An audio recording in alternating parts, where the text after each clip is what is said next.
E aqui no Jornal Brasil Atual nós vamos conversar agora com o professor do Departamento de Ciência Política da Universidade de Campinas, a Unicamp, professor Wagner Romão. Bom dia, professor, muito bem-vindo aqui ao Jornal Brasil Atual. Tudo bem?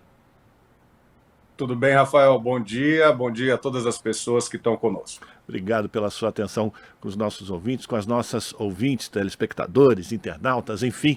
Vamos falar sobre as escolhas que as campanhas dos candidatos à presidência, tanto Bolsonaro como Lula, fizeram para a passagem desse dia 12 de outubro, dia de Nossa Senhora Aparecida, padroeira do Brasil. Enquanto Bolsonaro resolveu ir até o santuário, lá em Aparecida, Lula preferiu fazer um contato com o povo. Lula foi até a Baixada Fluminense, no Rio de Janeiro, também terminou o dia de ontem fazendo uma grande passeata, uma grande carreata pela cidade de Salvador. Eu queria que o senhor fizesse uma avaliação do ponto de vista da política. Essas escolhas foram acertadas ou não para ambas as candidaturas? Como é que o senhor avaliou o dia de ontem, professor?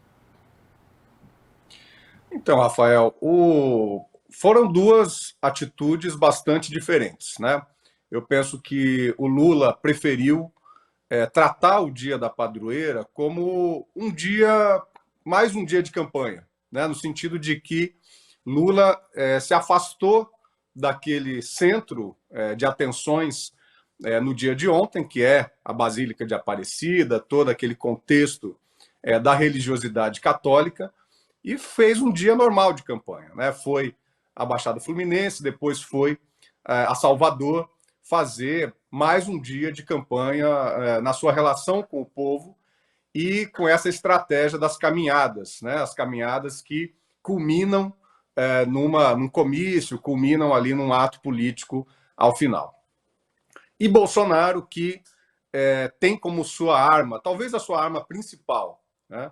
Essa conexão que me parece muito espúria, né? Essa conexão muito prejudicial, não só para a política, mas para a própria religiosidade das pessoas. Ele fez esse enfrentamento, né?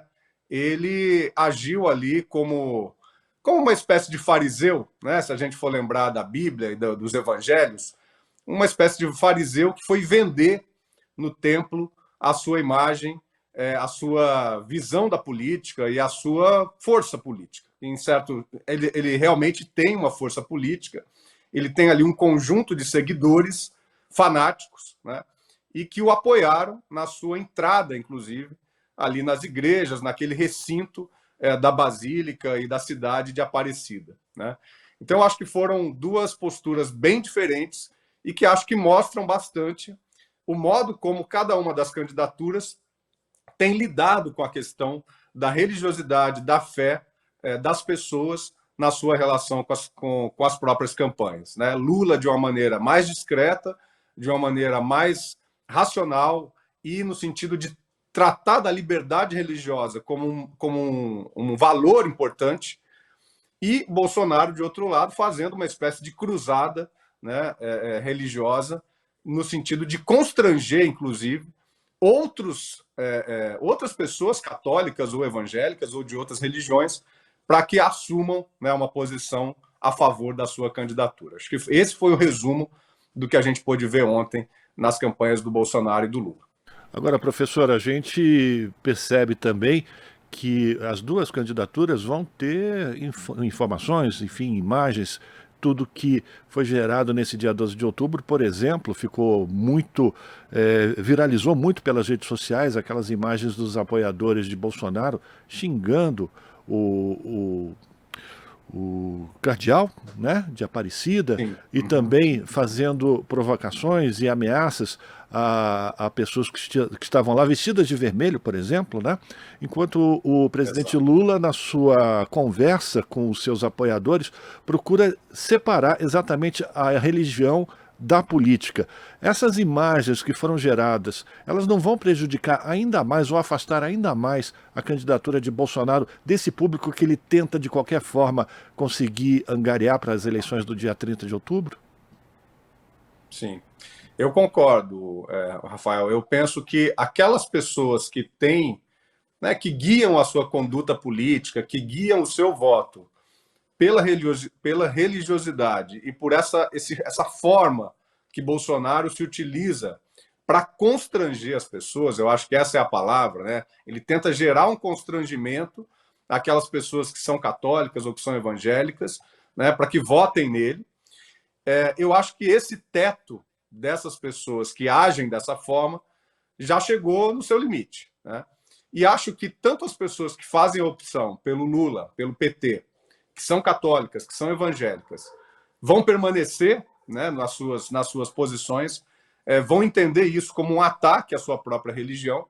E as pessoas que estão indecisas ainda, ou que votaram na Simone Tebet, votaram no Ciro, em outras candidaturas, eu penso que tendem a perceber esse movimento do Bolsonaro como um movimento também de enfrentamento, né, e de ataque à sua própria religião. Eu acho que a fala de um dos padres, agora eu não me lembro exatamente o nome dele, mas que ficou muito forte também nas redes sociais ontem, de que aquele não era um dia de pedir voto, mas era um dia de pedir bênçãos. Acho que ela resume bastante isso e demonstra essa contraposição de uma grande parte da igreja católica, no caso, né, e dos seus fiéis, a essa postura de constrangimento, essa postura até de violência, né, do Bolsonaro e dos bolsonaristas que lá estavam, com relação à religião. Então, eu acho que é um tiro pela culatra, né? É um tiro no pé, é algo que vai causar prejuízo para o Bolsonaro, e acho que Lula fez muito bem, né, e faz muito bem. Ele sempre teve uma postura de ter um respeito muito grande a todas as religiões. Todas as pessoas são livres para professar a sua religião da maneira como quiserem, bem entenderem, né? E acho que o presidente ele deve apoiar essa liberdade, né, e não fazer política em cima disso, e não constranger as pessoas a votarem nele, né, no caso no Bolsonaro, por conta da sua fé. Professor Wagner Romão, eu gostaria também de uma avaliação sua sobre essas estratégias utilizadas pelos dois candidatos. Bolsonaro foi até Aparecida em busca de pegar uma carona na religiosidade ou na importância dessa data. Já o ex-presidente Lula foi à Baixada Fluminense, por exemplo, e também ao Complexo do Alemão, e deixou claro, marcou que, por exemplo, o Complexo do Alemão foi notícia em todo o Brasil, não por conta de mais um massacre, mais tiroteios, mais violência, mas sim por uma mensagem de esperança de recolocar todas essas pessoas dentro de um orçamento, ou seja, que essas pessoas serão consideradas como brasileiros. É isso. Eu acho que essa tem sido a tônica das últimas aparições do Lula, né, das últimas ações do Lula, na sua relação muito direta com a população, né?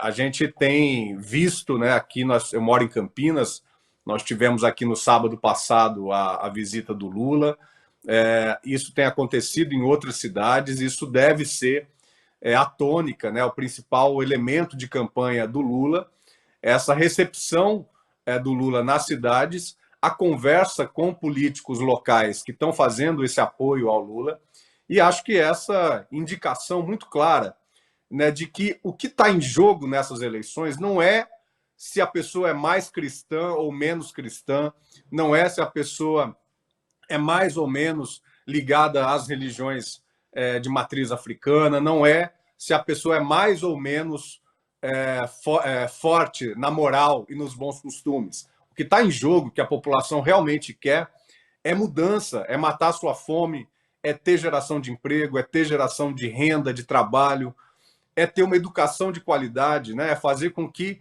a saúde possa ser uma saúde para todas as pessoas que precisam dela, né? Eu acho que a mensagem que Lula tem tentado passar é essa. Nós não estamos discutindo nessa eleição a questão do aborto, nós não estamos discutindo a questão, né, o delírio, né, se o país vai virar ou não comunista, né? Nós estamos discutindo coisas muito práticas e muito concretas.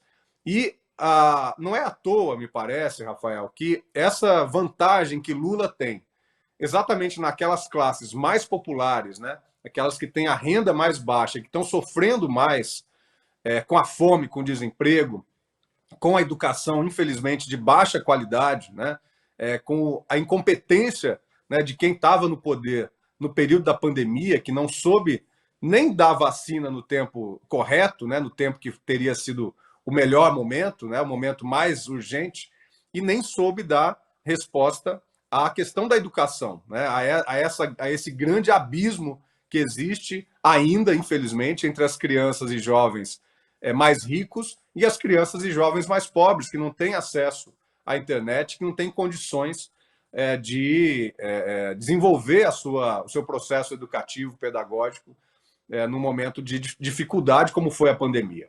Eu acho que é isso que está em jogo nas eleições e é o que o Lula está tentando trazer para o centro do debate. É o que a gente vê aqui em São Paulo também, no caso do Fernando Haddad, né? Então, eu acho que esse é o caminho, né? O caminho de tratar das questões que são questões realmente emergenciais e deixar a fé das pessoas, deixar a crença das pessoas num outro patamar, num patamar mais protegido, inclusive, das disputas políticas. Eu acho que esse é o caminho que Lula está trilhando. A gente está conversando com o professor Wagner Romão, professor do Departamento de Ciência Política da Universidade de Campinas. Professor, o senhor disse que mora em Campinas, o senhor está falando de Campinas, e o senhor falou também da campanha do candidato Fernando Haddad ao governo do estado de São Paulo, e o Haddad ele tem procurado também trazer os temas nacionais para o estado de São Paulo, até para tirar essa vantagem que Tarcísio de Freitas colocou à sua frente nesse primeiro turno. Tarcísio de Freitas também estava acompanhando Bolsonaro em Aparecida. Eu fico me perguntando quantas vezes será que Tarcísio deve ter pisado naquela basílica, ou mesmo se ele conhecia Aparecida, mesmo que Aparecida esteja pertinho do seu colégio eleitoral, o seu sítio eleitoral, que é São José dos Campos. Como é que o senhor avalia também a participação dos colaboradores, dos apoiadores da candidatura do ex-presidente Lula ao governo do estado de São Paulo? E aí eu falo especificamente de tucanos de plumagem mais branca do PSDB, digamos assim, e também de Geraldo Alckmin nessa campanha, nessa reta final. Como é que o senhor avalia essas participações e esses apoios? Acho muito o que está acontecendo no caso do PSDB, né, ou daqueles que foram PSDBistas, é algo muito interessante, né, que diz respeito às transformações no PSDB desde a sua origem, né? A origem do PSDB está ali em 87, 88, né, no período da Constituinte ainda, quando há uma fração do antigo PMDB que se desloca para um novo partido, que é o PSDB, né? E entre eles estavam Fernando Henrique Cardoso, Mário Covas, o próprio Franco Montoro, Alberto Goldman, que foi também governador aqui em São Paulo, né?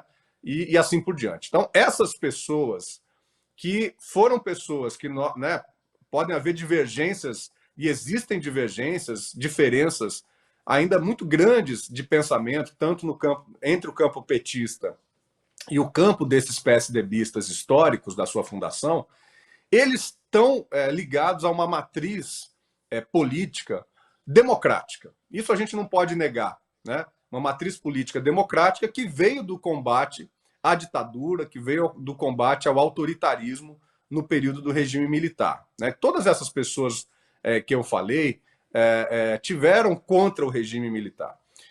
E a gente tem uma perda, né? O PSDB aparentemente foi perdendo a sua agenda, não só a sua agenda democrática, mas também a sua agenda com relação a políticas cada vez mais neoliberais. Foi o que a gente viu no governo Fernando Henrique e foi o que a gente viu na maior parte dos governos tucanos aqui no estado de São Paulo. Isso acabou gerando, né, o que foi a candidatura Dória, né, e a breve prefeitura do Dória na capital do estado, e também no governo Dória aqui em São Paulo, né? Então, o que nós vimos foi uma ascensão de figuras, digamos assim, de uma segunda geração do PSDB, que não tinham essa característica de terem lutado contra a ditadura e acabaram se conectando a esse, né, quer dizer, a esse outro padrão, né, do PSDB, muito mais ligado a uma postura fortemente neoliberal, pró-mercado, né, e anti-Estado, ou seja, de destruição também, de decomposição da força das políticas públicas e da ação do Estado, não só no Brasil, mas aqui no estado de São Paulo especificamente, né? E mais do que isso, uma coisa que foi, quer dizer, uma descaracterização ainda maior, que foi a vinda do Rodrigo Garcia, que sempre foi do DEM, né, do Democratas, ou do PFL, do antigo PFL, que é um partido que foi base da ditadura militar, né? Que foi um grupo, um agrupamento político que foi base da ditadura militar. Então, esse pessoal perde muita força com a chegada do bolsonarismo no Estado, né? Quer dizer, essa centro-direita do PSDB acaba se esvaziando, né, como projeto político. E o que nós estamos vendo hoje é que aqueles antigos tucanos mais afeitos à democracia, portadores de uma mensagem democrática, fazem a opção por Lula e fazem a opção por Haddad. Enquanto esses outros neo-tucanos, né, de plumagem aí, de cabeça preta, né, como esse Rodrigo Garcia, como esses secretários aí, que foram secretários do Dória, inclusive, né, e que não acompanharam o Geraldo Alckmin na saída ao PSB, eles estão ali como sócios menores, né, como sócios minoritários do bolsonarismo autoritário no estado de São Paulo. Então é isso que está acontecendo com o PSDB, né? Eles perderam a sua característica, eles perderam a sua identidade política e agora não passam de um sócio menor do bolsonarismo no estado de São Paulo. Acho que aqueles PSDBistas, tucanos, né, mais antigos, percebem a gravidade do momento político e estão fazendo a opção correta, que é a opção pela democracia, que é a opção por Lula e por Haddad aqui em São Paulo. Mas o senhor acredita, professor, que esses tucanos históricos, eles consigam diminuir as resistências aos preconceitos que ainda é muito arraigado no interior do estado de São Paulo contra o Partido dos Trabalhadores? Eu acho que em parte sim, né? Embora eles também tenham perdido uma parcela importante da sua força política, mas eu penso que pessoas que estão em dúvida entre Lula e Bolsonaro, entre Haddad e Tarcísio, podem ter em figuras como Fernando Henrique Cardoso, podem ter em figuras, né, como o próprio acabou de ser senador, agora me foge o nome dele, né? Nunes, foi presidente estadual aqui do partido. Aloysio Nunes. O Aloysio Nunes, por exemplo, é uma outra figura importante, né? Mesmo os economistas ligados aí ao Plano Real, né? Malan e outros, né? As pessoas ali desse campo que criaram o Plano Real, eu acho que elas podem ter, e veja, isso já faz muito tempo, né? Já fazem aí cerca de 25, 30 anos desse processo. Mas eu acho que as pessoas mais antigas podem sim se sensibilizar e perceber que o lado correto, né, o lado da democracia, é o lado que tem que prevalecer. Então isso tem uma chegada, me parece, Rafael, principalmente nas pessoas aí na faixa dos 50 anos para cima. A juventude, acho que está num outro nível de disputa. Eu acho que aí a figura do Lula é muito importante, essas novas lideranças também do PT, em que eu acho que Fernando Haddad se inclui, né, elas fazem mais sentido do que os velhos tucanos, mas acho que eles têm ainda, né, uma importância considerável, sobretudo no interior do estado de São Paulo, né, próximos aí da figura do Alckmin, que é um político bastante conhecido, e em algumas cidades do interior, acho que em todo o estado, mas sobretudo na região tanto a região do Vale do Paraíba, onde Alckmin ainda tem uma força considerável, como nas regiões mais do interior do estado, elas podem ser importantes. Acho que podem ser apoios importantes tanto para Haddad como para Lula. Quero agradecer a participação do professor Wagner Romão aqui no Jornal Brasil Atual. Professor, forte abraço para o senhor, muito obrigado pela sua avaliação, sua análise. Bom, para a gente terminar, vamos fazer um exercício de futurologia. Como é que o senhor avalia que serão os próximos passos para a próxima semana, nessa campanha, nessa reta final, em que já nesse domingo teremos um debate, não é isso? Eu acho que esse debate é muito importante, porque ele não só é utilizado no momento ali do debate, mas as próprias campanhas e as redes sociais acabam sendo inundadas, né, do debate que vai ser, espero, um debate parecido com o que foi o debate da Band entre Haddad e Tarcísio, né? Eu acho que o debate de segunda-feira à noite, né, ele foi muito interessante porque ele possibilitou que os candidatos pudessem se expressar melhor e fazer o confronto realmente, né? Eu acho que essa subida que Haddad pôde ter, né, na comparação com o que Tarcísio avançou também nessa última pesquisa IPEC, ela pode ter a ver, sim, com essa postura que Haddad teve no debate, que eu acho que pode favorecer Lula também, né? Porque o confronto, me parece, é mais favorável a quem tem mais racionalidade, em quem tem mais argumentos, em quem tem mais trajetória, e acho que Bolsonaro acaba reproduzindo, né, aquilo que a sua base entende, né, que são palavrões, que são aí uma visão muito xingamentos, né, ataques absolutamente sem nexo, e acho que Lula tende a sair melhor. Então, o modo como o debate acontecer, me parece, pode ser a tônica do que vai acontecer na semana que vem. Vamos aguardar. Tá bom? Estamos à disposição aí para conversar sobre o debate também. Um abraço. Um abraço. Conversamos com o professor Wagner Romão, professor do Departamento de Ciência Política da Universidade de Campinas, a Unicamp, aqui no Jornal Brasil Atual. Estamos apresentando Jornal Brasil Atual. As notícias que os outros não dão.